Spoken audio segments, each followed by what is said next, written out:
മൈക്കഞ്ചു മക്കളണേ അഞ്ചാമനോമന കുഞ്ചുവണേ പഞ്ചാര വിച്ചു നടന്നു കുഞ്ചു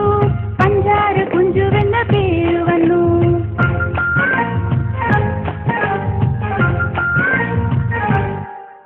കുഞ്ചിയ മൈക്കഞ്ചു മക്കളണേ അഞ്ചാമനോമന കുഞ്ചുവണേ പഞ്ചാര വിച്ചു നടന്നു കുഞ്ചു പഞ്ചാര കുഞ്ചുവെന്ന പേരു വന്നു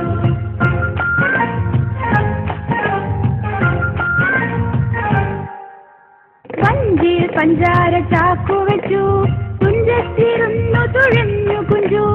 ഇഞ്ചി കടിച്ചു രസിച്ചു കുഞ്ചു